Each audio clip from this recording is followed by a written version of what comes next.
I know what you're thinking. You are thinking, Scotty, why are you up so high now? Scotty, why are you reviewing this movie? It's a chick flick, right? Well, it's a supernatural romantic comedy drama. Romantic drama. Ghost. Yes. So, I should probably mention that I was raised primarily by women. My mother and my grandmother. So that's why, my grandpa was around too, but why there's some female stuff. Like, I'm not gonna go full on. My mom used to watch movies like 9 to 5, Steel Magnolias, and Dirty Dancing. I have Dirty Dancing right there. I don't have the other two. But I'm not gonna do it in this month because I didn't grow up watching it the most. This, I did. It was one of the movies I would bug my grandma to watch. And it's kind of chick flicky, but it's also got that supernatural era, and I kind of credit it for kind of my love to horror, because there's some horrific elements in this film, especially when the bad people die. So Ghost tells yes, I'm going to keep saying it like that. Ghost tells the story of Sam Wheat, a man who was unrightfully murdered while walking home with his girlfriend Molly. Let me start over. Ghost tells the story of Sam Wheat, played by Patrick Swayze, who is unrightfully murdered while walking home with his girlfriend Molly, played by Demi Moore. And he becomes a ghost. And he wanders through this thing called life. Is what we're doing. This isn't Boy Meets World. Again, I look to my left and I don't know why. But while walking around, he discovers that a charlatan fortune teller, Oda Mae Brown, played by Whoopi Goldberg, can hear him and decides to use her to help Molly, because whoever's out there that killed him is still out there and looking for something. May still be out there and looking for something. So, yes. So there it is. Despite the fact that the last two reviews I didn't give a thing, but yes. You start out with excavating this floor of their apartment building. And it's Sam, Molly, and their friend Carl, played by Tony Goldwyn. And Tony Goldwyn, I think, is a great villain. Yes, he's the villain. He is Sam's best friend. He's working on this account with him, but he's the villain. And I love the scene. Okay, so first of all, we got the scene where he realized Patrick Swayze can emote like hell, man. Like, the scene where Willie, he's the guy who robs them and shoots him. He's running after him. Then when he realizes he's dead, that scene. But it overdone, only to be overdone by the scene where he finds out that Carl was behind it. He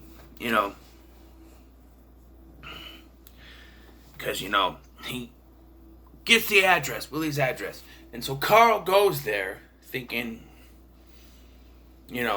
and so then Sam thinks, okay, this is it. And then when Willie says, Carl, what the hell are you doing here? That's when he gets to looking at this first, like, what? And then he slowly starts to realize what happened. Willie was supposed to rob them, get Sam's wallet with the account number in it, and use that so he can get the money from their account that has $4 million in it, because he's behind on debts. There's just one problem with his plan. Had Sam survived, had Willie gotten that wallet, Willie didn't get the wallet, by the way, why? Why didn't you grab the wallet after you shot the guy? I know you weren't planning on it, but then you don't really care about it. You're just like, it's done, or whatever. But he doesn't grab the wallet. Even if he had gotten the wallet from him, all Sam would have to do was show up, close out the account, put it in another account with a different number so that that guy couldn't use it. That's all he'd have to do.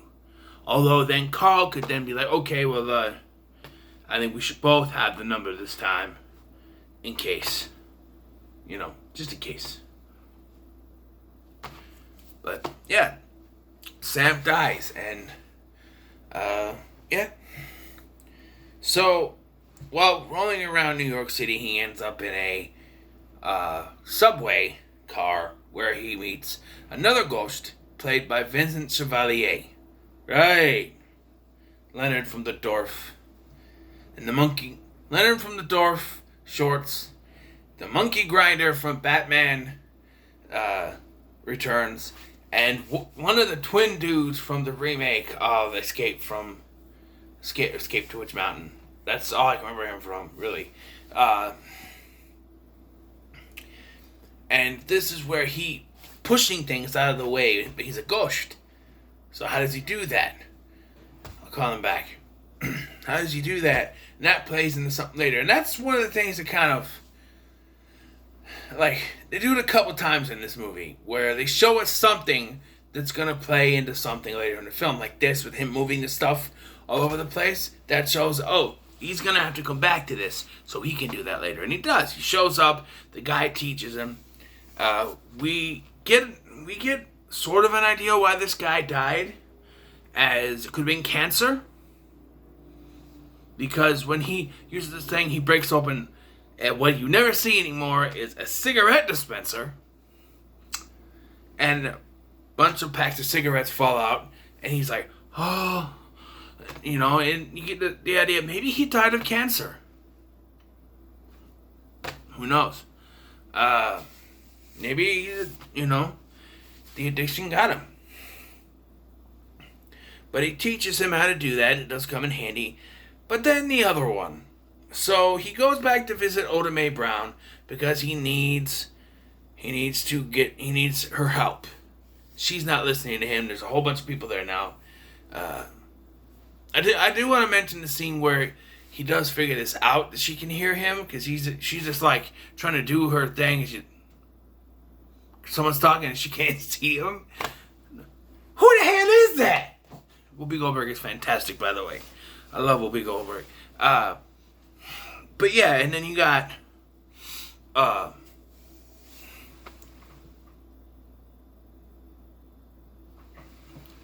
okay. Sorry, I had a text message. So I lost my track. Thanks, Eric. You made me lose my train of thought, bro. Where was I? He goes back to Oda Mae's place. And he tries to get her, but there's this husband waiting to talk to this dead husband waiting to talk to his wife. So he jumps in Oda Mae's body. And that's you can do that. But then he gets kicked out, and it's shown that he's weak. I'm like, oh, so this plays into the finale, and it does. And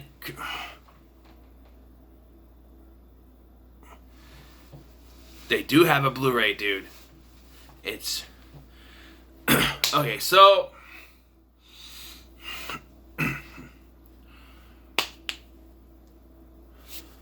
again, I lost my train of thought.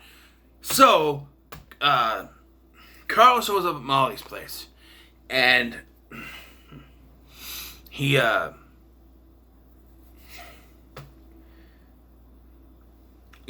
talks to Molly, whatever, and because that's another scene too I don't like, is that so Sam takes Oda Mae to the bank to clear it out under the name Rita Miller.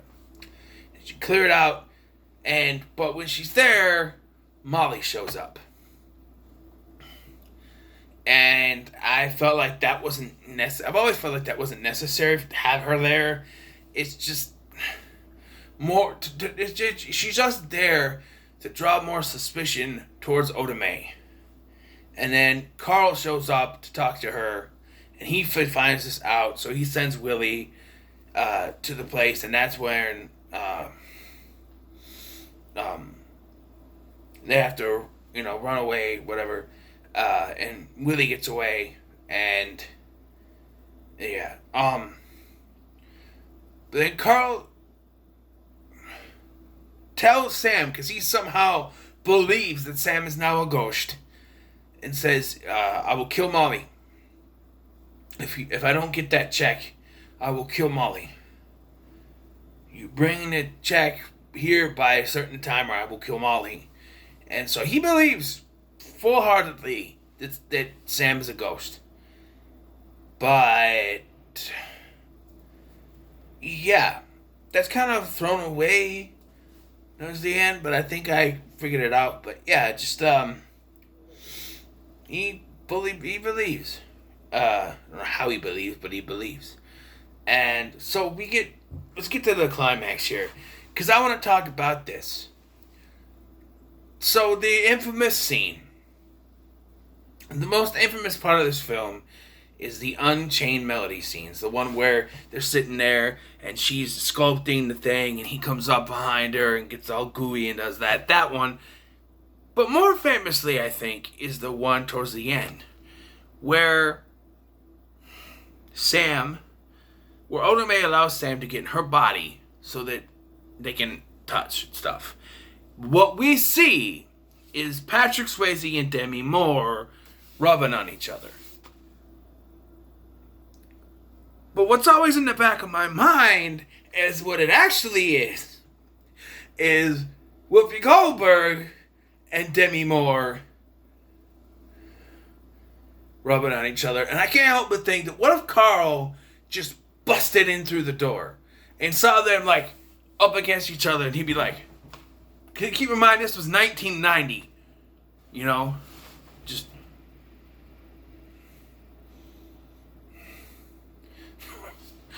it, I just want to say, it's a weird thing to think about. I mean, when I was a kid, this wasn't really that normal of a thing. So I'm sitting there, maybe 7, 8 years old, watching this, and you got Patrick Swayze and Demi Moore doing this, but in the back of my mind, I'm thinking, no, it's Demi Moore and Whoopi Goldberg are technically doing this, and not really, but you got to think about that. What's actually going on is two women are rubbing on each other. Nowadays, that's a normal thing. That's acceptable. Back then, I don't know. But the climax, if you can call it that, leads to the abandoned area where Carl kills himself. And I mean, he kills himself. First of all, he shoots the window that breaks open, and then he falls into it, and that shard comes down, kills him. And we get a preview of this when Willie also kills himself by running into traffic and gets hit by a car. But this was so much, and yes, I know the effect has not aged well. What are you looking at? Has not aged well, but still pretty cool. But before that, he sees Sam for the first time since Sam died. And the look in his eyes as if he's seen his best friend for the first time. Because, if you think about it, Sam wasn't supposed to die. He didn't mean for Sam to get killed. So, in some twisted part of his brain, he thinks of Sam still as his best friend. He just needed the account money to pay off debts. He didn't mean for his best friend to get murdered. But it happened. So, you see in that moment, he's happy to see his friend. But then Sam's like, oh, Carl.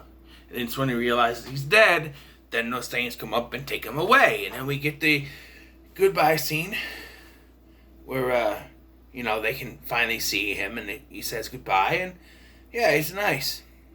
It's very nice. This movie is a fantastic film. I enjoy it. There's some problems. I'm going to give it 8 out of 10. I think it's one of the best 90s films out there. I think one of Swayze's best. The performances are great. From Swayze to Demi Moore to Whoopi Goldberg and even Tony Goldwyn. Even Willie is alright with his mustache and his afro Jerry curl thing. He's alright. So yeah, I guess 8 out of 10 for me. So what are your thoughts on Ghost? Let me know in the comments below. Make sure to like, share, and subscribe. Thanks for watching. I've been Scotty. See you in the next one.